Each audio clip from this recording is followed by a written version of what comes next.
열왕기상 20장 1절부터 9절까지 말씀으로 진정한 좋은 자는 누구인가 제목으로 하나님 말씀을 이 시간에 함께 나눕니다. 지도자에게 필요한 덕목, 가장 많은 덕목이 필요하겠습니다만 요즘에 여러분들이 우리나라의 어떤 그런 모습들을 보고 역대 우리나라 대통령들을 생각하면서 떠올릴 때 지도자의 덕목 가운데 무엇이 가장 필요한 것 같습니까? 많은 덕목이 필요하겠죠. 지도력도 있어야 될 거고 외교력도 있어야 될 거고 많은 것들이 있겠지만 요즘에 강조되고 있는 덕목이 있다면 국민과 소통하는 것입니다. 국민과 소통하는 것.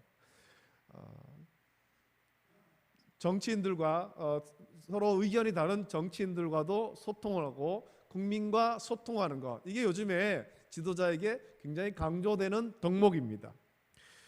말이 통하지 않는 지도자, 말을 들으려 하지 않는 지도자를 불통 지도자 그렇게 말하죠. 소통이 안 된다. 사람하고 소통이 안 된다. 다른 사람의 말에 귀를 기울이고 하지 않는다. 이렇게 얘기하면서 이런 불통 지도자들이 보통 독재자가 되기가 참 쉽습니다. 누군가의 말을 들으려 하지 않는 지도자로 인해서 여러 가지 어려움이 생기죠. 사람들이 다른 사람의 조언을 듣지 않으면 자기 생각대로, 자기 마음대로 하기 때문에 독재자가 되기 쉽다라는 것입니다. 새로운 지도자를 세우면서 우리나라도 그렇습니다만 세계 많은 나라의 어떤 지도자들이 강조하고 있는 부분이 소통입니다. 국민의 이야기를 듣겠다. 내가 철저히 낮아져서 백성의 그런 말을 듣겠다. 국민의 이야기를 듣겠다. 국민이 무엇을 원하는지 내가 철저히 듣고 그대로 하겠다. 그렇게 말합니다. 과연 이 약속이 얼마나 지켜지는지는 지도자로 세워지고 난 뒤에 모습을 봐야 되는 것입니다. 지도자가 되기 전에 국민들의 어떤 그런 표를 얻기 위해서 이렇게 말을 하는데 지도자가 되었을 때 과연 그 약속대로 그렇게 하는지, 정말 국민들의 말에 귀를 기울이는가, 이걸 잘 살펴봐야 되죠. 지금까지 역대 대통령이, 우리나라도 그렇습니다만 역대 대통령이 처음에는 높은 지지를 받지만 대통령 임기가 끝날 때는 국민의 지지를 받지 못하는 일이 많았습니다. 그렇게 되는 이유가 분명했죠. 대통령이 당선되었을 때는 국민의 이야기에 귀를 기울입니다. 국민이 원하는 것이 무엇인지 잘 살피겠다, 그렇게 약속하는 거예요. 그리고 처음에는 그 약속대로 하는 것처럼 보입니다. 이렇게 여러 가지 행사들이 많죠. 국민들 속으로 들어가서 시장에도 다니고 여러 가지 일들이 많이 합니다. 하지만 점점 국민이 원하는 것과 대통령이 하는 일이 달라지기 시작한다는 겁니다. 달라지기. 국민은 살기 힘들다라고 하는데 대통령은 자기가 통치를 잘한다라고 자랑하는 거예요. 경제, 안보, 외교의 모든 부분이 막 좋다, 난 잘하고 있다 자랑하는 거예요. 그러면서 점점 국민이 대통령을 신뢰하지 않는 거예요. 지지하지 않는 거예요. 저 사람은 우리 말을 듣지 않는 사람이야. 지지하지 않게 되는 거죠. 이렇게 되는 이유를 그동안 많은 정치 평론가는 이렇게 파악했습니다.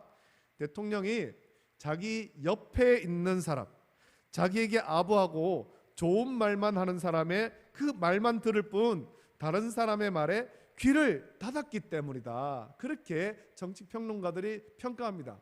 여러분, 이게 정치평론가들의 평가가 아니라 꼭 그런 전문가의 평가가 아니더라도 우리도 다 그렇게 느끼는 거 아니겠습니까? 여러분, 지금이 21세기 아닙니까? 옛날처럼 종이로 된 신문만으로 세상의 소식을 듣지 않습니다. 방송과 인터넷이 발달되어 있습니다. 우리 손에 들고 있는 어떤 스마트폰이 다 있고 그 스마트폰을 통해서 국내의 어떤 뉴스뿐만 아니라 세계 뉴스를 다 접할 수 있는 거예요. 실시간으로 접하죠. 세상이 어떻게 돌아가는지 자기 집 안에서도, 심지어는 길을 걸어가면서도 들을 수 있습니다. 그렇게 듣는 소식 가운데는 자기에게 우호적인 뉴스만 아니라 우호적이지 않은 그런 뉴스도 얼마든지 볼 수 있다는 것입니다. 사람들이 무엇을 좋아하고 무엇 때문에 힘들어하고 무엇을 싫어하는가, 그런 것들을 실시간으로 다 알 수 있습니다. 그런데도 귀를 닫고 자기가 듣고 싶은 말만 들으니까 역대 대통령이 모두 국민과 소통하지 못하는 그런 대통령이 정권 말에 되어버렸다는 거예요. 야고보서 1장 19절에 이런 말씀이 있습니다. 내 사랑하는 형제들아, 너희가 알지니 사람마다 듣기는 속히 하고 말하기는 더디하며 성내기도 더디하라 라고 말씀합니다. 이 말씀에 강조하고 있는 것은 듣기는 속히 해라, 듣는 것을 빨리 해라. 여기에는 또 그런 의미가 있죠. 많이 들어라. 말하는 것보다, 너의 말을 하는 것보다 듣기를 더 열심히 해라. 그런 의미가 포함되어 있는 거예요.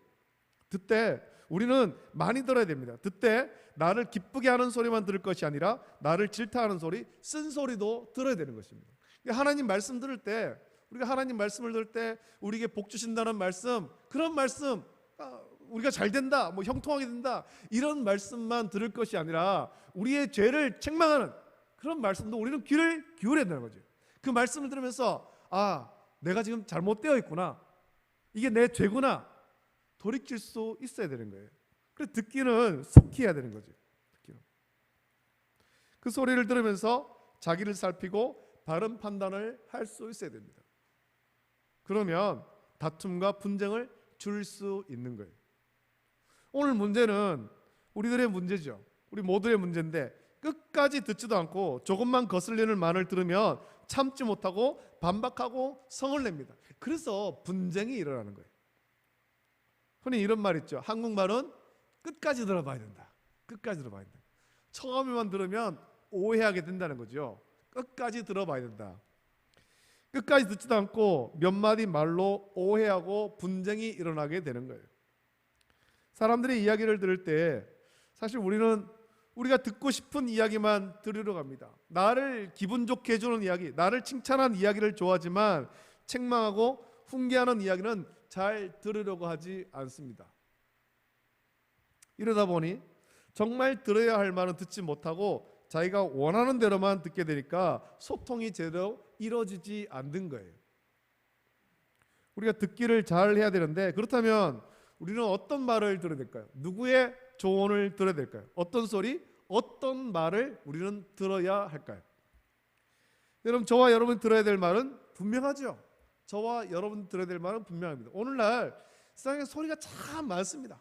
많은 사람들이 많은 이야기를 하는데 우리가 거기에 귀를 기울일 것이 아니라 우리가 들어야 될 것은 단 하나입니다. 그건 하나님의 말씀이죠. 사람의 말은 실수도 있지만 하나님 말씀은 영원한 진리인 거예요. 하나님 말씀에는 실수가 없는 거죠. 하나님 말씀은 우리를 구원의 진리로 인도합니다. 하나님 말씀에 귀를 기울이면 세상의 시끄러운 소리에 휩쓸리지 않고 빛 가운데로 살아가며 주님이 주시는 평안을 우리 온전히 누릴 수가 있는 거예요. 세상이 아무리 시끄러워도, 세상이 아무리 요란해도 우리가 하나님 말씀에 귀를 기울이고 집중하면 그 가운데 주님께서 우리에게 주시는 평안을 온전히 누릴 수 있다라는 것입니다. 우리에게 있는 근심 걱정은 떠나고 주님 주시는 평안을 누릴 수 있는 거예요. 우리 삶이 평안하지 못하는 이유는 이 들어야 될 하나님 말씀을 듣지 않고 세상 소리에 귀를 기울이고 마음을 빼앗기는 일이 많기 때문입니다. 여러분, 오늘날 교회에서도 성도들을 책망하는 말씀을 잘 전하지 않게 되었습니다. 왜냐하면 요즘 성도들은 자기 교회에 대한 사랑이 예전 사람들과 다르고 또 오늘날 교회가 많다 보니까 조금만 좀 마음에 들지 않으면, 좀 마음이 먼저 섭섭하면 사람들이 금방 교회를 이리저리 막 옮겨가는 일이 많이 있어요. 많이. 또 교회가 예전처럼 그렇게 한 7, 80년대 그때처럼 막 폭발적으로 부흥하지도 않는 시대가 되다 보니까 목회자들도 성도들의 눈치를 살피면서 듣기 좋은 소리만 하게 되더라는 거죠. 저 한 사람 떠나가면 어떻게 될까? 그런 염려를 하면서 그렇게 조급해하고 하나님 말씀을 제대로 전하지를 못한 일이 생기는 거예요. 이렇게 되면 하나님께서 우리에게 하시고자 하시는 말씀을 우리는 들을 수가 없습니다. 정말 들어야 될 하나님 말씀을 듣지 못하게 된다는 거예요. 때로는 우리를 책망하고 때로는 우리를 훈계하기도 하는데 그 말씀을 듣지 못하게 되는 거죠. 내가 지금 잘하고 있는지 잘못하고 있는지 모른다는 거예요. 모른다. 그냥 무조건 다 잘하는 줄 아는 거죠. 신앙생활 잘하는 줄 아는 거죠.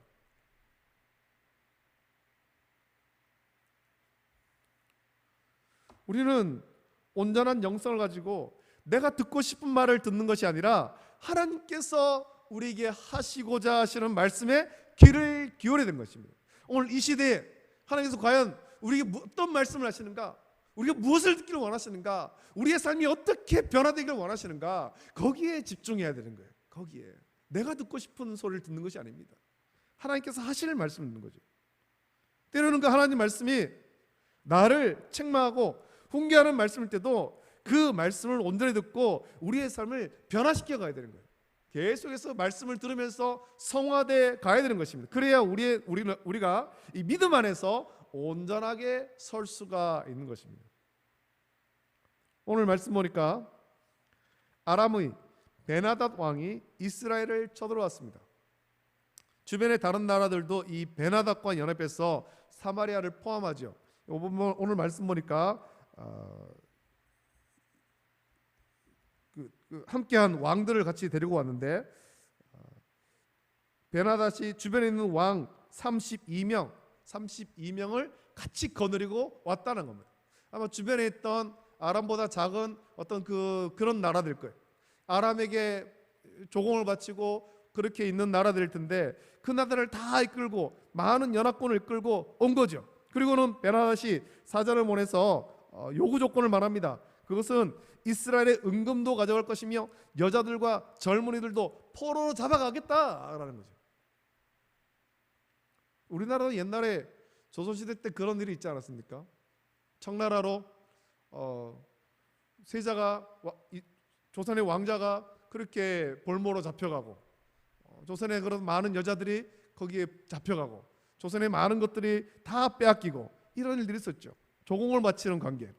지금 베나닷이 아람의 베나닷이 이스라엘에 와서 아합에게 그런 것을 요구하고 있는 거예요. 한마디로 지금 베나닷이 지금 대군을 이끌고 왔으니 사마리아를 포했으니 베나닷 앞에 굴욕적으로 끌고 모든 좋은 것을 다 내놓아라. 이스라엘에 있는 좋은 것 다 내놔라. 니네 나라에 있는 좋은 것 다 내 거다라는 거예요. 내 거다. 많은 대군을 이끌고 왔습니다. 사마리아를 다 에워쌌습니다. 아합에게는 그들을 물리칠 만한 어떤 힘이 없습니다. 군사력이 없는 거예요. 그래서 아합은 좋은 말로 베나닷을 달래죠. 이 달랜다기보다는 굴복하는 거예요. 이 나라의 좋은 것이 다 베나닷이 것이다. 그렇게 달랩니다만 베나닷은 거기에 만족하지 않습니다. 아합이 그렇게 굴욕적으로 이 좋은 거 다 당신 것 하십시오. 내가 당신에게 굴복하겠습니다. 라고 하는데 만족하지 않는 거예요. 다시 사신을 보내서 내일 이맘때에 신하들을 보내어 아합의 집과 아합의 신하의 집을 수색해서 좋은 것들을 다 가져가겠다 엄포하는 거예요. 스스로 내놓는 것 말고 너희들을 숨겨놨을 수 있으니까 내가 신하들을 보내서 우리 군사들을 보내서 너와 너의 신하들 집 다 수색해서 숨겨놓은 것까지 싹 다 끌고 가겠다라고. 싹 다 끌고 가겠다. 한마디로 이스라엘을 완전히 망하게 하겠다는 거죠. 여러분, 나라가 큰 위기에 빠진 것입니다. 강력한 대적이 쳐들어왔고 좋은 것을 다 내놓으라. 그냥 좋은 것 정도가 아니라 이스라엘 모든 것이지. 은금 다 가져가고 또 여자들 다 끌고 가고 젊은이들 다 끌고 가고. 어떻게 하면 좋겠습니까? 여러분의 가정에, 여러분의 사업장에 큰 위기가 닥쳤다면 여러분은 어떻게 하겠습니까? 아합이 당한 것 같이 완전히 이런 나라가 망할 것 같은, 그래서 여러분에게는 가정이 주저앉을 것 같고 사업장이 무너질 것 같은 이런 위기가 찾아왔을 때 어떻게 하겠느냐라는 겁니다. 위기 앞에 어떻게 행동을 하느냐에 따라서 우리의 믿음의 성숙도를 확인할 수 있습니다. 온전한 성도라면 위기를 만났을 때 가장 먼저 해야 될 일은 하나님 앞에 엎드리는 것입니다. 기도하는 거예요. 다른 사람에게 좀 도와달라라고 말하기 전에 온전한 성도라면 하나님 앞에 나와서 엎드려 기도해야 되는 것입니다. 하나님, 내게 이런 위기가 찾아왔습니다. 어떻게 할까요? 하나님, 나를 좀 도와주십시오. 살려주십시오. 온전한 성도라면 이게 먼저 돼야 되는 거예요. 이게 첫 번째죠. 기도하고 하나님의 인도하심을 구해야 되는 것입니다. 그런데 믿음이 온전치 못한 사람은 기도할 생각도 하지 못하고 허둥대고 인간적으로 문제를 막 해결하고 가는 거예요. 어떤 문제가 생겼으니까 막 옆에 가가지고 형제들한테 가서 좀 도와달라, 이웃들에게 가서 좀 도와달라.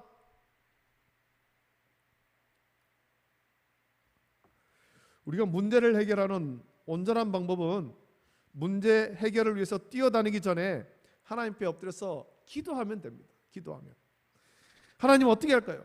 하나님, 문제의 원인이 무엇입니까? 하나님 어떻게 하기를 원하십니까? 하나님 뜻이 무엇인지를 우리는 먼저 구해야 되는 것입니다. 이 위기 가운데 내가 어떻게 하기를 원하십니까? 구해야 되죠. 하나님께 구해야 되죠. 이것이 온전한 성도가 문제를 대하는 자세입니다. 이걸 가장 잘 보여준 사람이 다윗 아닙니까? 다윗. 위기의 상황 가운데 다윗이 했는 일은 그의 신하들의 어떤 그런 충동에 휩쓸린 것이 아닙니다. 항상 하나님께 엎드려 하나님께 여쭈어 여호와께 여쭈어 이르되 여호와께 여쭈어 이르되 하나님께 물은 거예요. 사울 왕이 그를 죽이려고 쫓아다닐 때 그가 광야로 도망가고 굴로 도망가고 그런 위기 가운데서 사울을 죽일 수 있는 기회가 3번이나 있었습니다. 다윗의 부하들이 이거 하나님 주신 기회입니다. 지금 가서 저 사울 왕을 치십시오 라고 할 때에 그 부하들의 충동에 휩쓸리지 않은 거예요. 그런 마음이 굴뚝처럼 일어났겠지만 굴뚝 깎았겠지만 다윗은 그때에도 하나님께 엎드려 간구하는 것입니다. 여호와께 여쭈어 이르되 여호와께 여쭈어. 하나님 어떻게 할까요?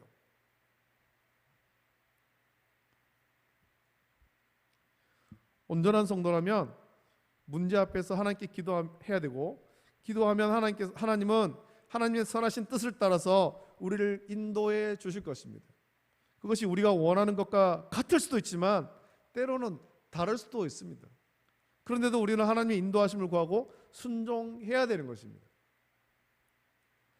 이 베나닷이 쳐들어왔을 때 아합은 나라의 장로들을 불러 모읍니다. 아마 자기 아버지 오므리가 왕이 되고 자기의 왕조를 세울 때 도왔던 공신들이겠죠.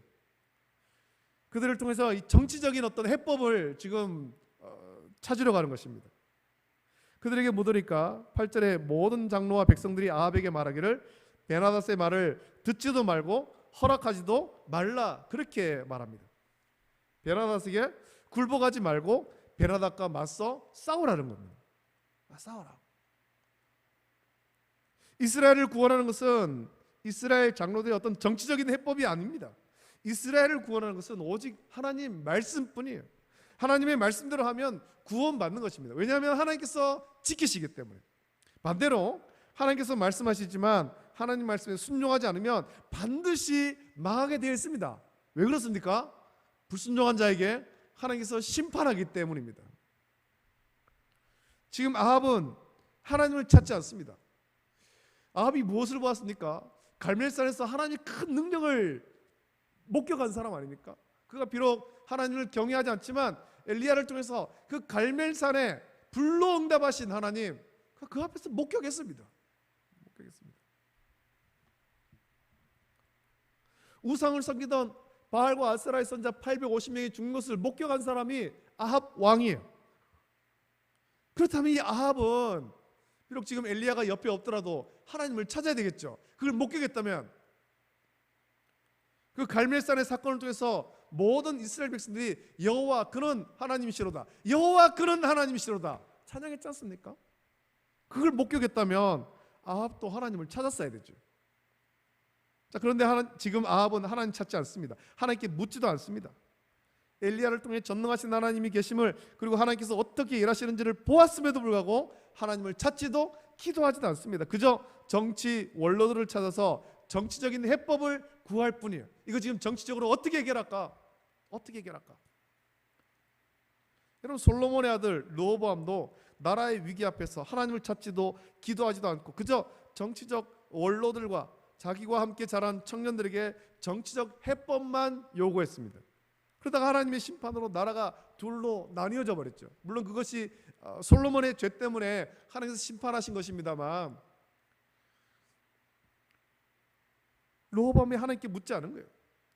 우리는 우리의 삶에 문제가 생겼을 때, 가정과 직장과 자녀에게 어떤 문제가 생겼을 때 세상의 해법을 구하기 전에 하나님께 엎드려 기도해야 되는 것입니다. 여러분, 목사에게 어떤 조언을 구하러 오시는 분들도 가끔 있는데 목사에게 조언 구하기 전에 본인이 기도해야 되는 거예요. 본인이 스스로 기도해야 되는 거예요. 스스로. 천주교에서는 고해성사라는 걸 하죠. 자기 어떤 죄를 신부에게 가서 그렇게 고백을 하고 그렇게 해서 용서를 받는다. 교회는 그런 건 아닙니다. 본인이 하나님께 기도하고 하나님의 응답을 받아야 돼. 목사는 하나님 말씀을 선포할 뿐이지 또 말씀으로 지도할 뿐이지 목사가 어떤 해답을 주는 것이 아니거든요. 본인이 기도하고 말씀 묵상하면서 하나님께 답을 받아야 되는 것입니다. 문제가 있을 때 내가 어떻게 하기를 원하시는지 하나님께 기도해야 되고 또 하나님께서 어떻게 문제를 해결해 주실지 기도해야 됩니다. 세상에서 요즘에 소통이 강조됩니다. 사람과의 소통하는 것도 중요합니다만 성도라면 모름지기 하나님과 소통해야 되는 것입니다. 사람과의 소통도 굉장히 중요합니다. 소통이 안 되면 불화가 생기고 문제가 생기지 않습니까? 하나님과의 관계 속에서 소통이 굉장히 중요한 거예요. 하나님과의 소통이 잘 돼야 우리 하나님 주시는 복을 온전히 받아 누리는 것입니다. 하나님과 소통되지 않으면 우리는 성도로서의 온전한 삶을 살 수가 없습니다. 하나님과의 소통은 1차적으로 기도이고 말씀, 묵상인 것입니다. 이것을 통해서 하나님의 뜻을 구하는 거예요. 하나님 말씀에 귀를 기울이십시오. 오늘 나에게 하시는 말씀, 나의 삶에 문제를 일으켜서라도 하나님 말씀 듣도록 하기를 원하시는 하나님을 우리는 만나야 되는 것입니다. 그리고 하나님의 해법을 받으십시오. 하나님의 인도하심을 받아야 되는 거예요. 그것이 우리 앞에 놓여 있는 문제의 가장 좋은 해결 방법입니다. 다른 사람의 어떤 조언을 구할 것이 아니라 우리는 하나님 말씀을 받아야 됩니다. 오늘 말씀 묵상하면서 우리 삶 앞에 놓여 있는 여러 가지 문제를 바라보며 하나님의 해법을 구하고 하나님 말씀에 귀를 기울이고 듣고 순종하는 저와 여러분 되시기를 예수님의 이름으로 축복합니다. 아멘. 기도하겠습니다. 하나님 아버지, 사랑과 은혜를 감사드립니다. 우리가 열왕기서의 말씀을 묵상하면서 우리를 스스로를 좀 돌아보기를 원합니다. 오늘 이 말씀을 통하여 아람의 벤하닷이 이스라엘을 쳐들어왔을 때 아합이 그 갈멜산에서 엘리야를 통해 하나님의 큰 능력을 목격했음에도 불구하고 하나님께 묻고 하나님께 기도하고 하나님의 도우심을 구하지 아니하고 그저 정치적으로 이 문제를 어떻게 해결할까 사람의 조언을 구하기만 했습니다. 이 모습이 우리에게도 많이 있음을 고백합니다. 우리 삶에 어떤 문제가 생겼을 때 하나님 앞에 나와서 엎드려 간구하기보다 허둥대면서 옆에 있는 사람들의 도움을 구하려고 하고 있지는 않은가. 우리들을 돌아보기를 원하고 문제 앞에서 사람의 도움을 구하기 전에 먼저 하나님께 엎드려 기도하면서 주님의 말씀에 귀를 기울일 수 있는 우리 성도 될 수 있도록, 그래서 모든 문제를 주 안에서 해결함 받고 주님의 인도하심 받는 성도 될 수 있도록 은혜를 내려 주시옵소서. 거룩하신 예수님의 이름으로 감사하며 기도드립니다. 아멘.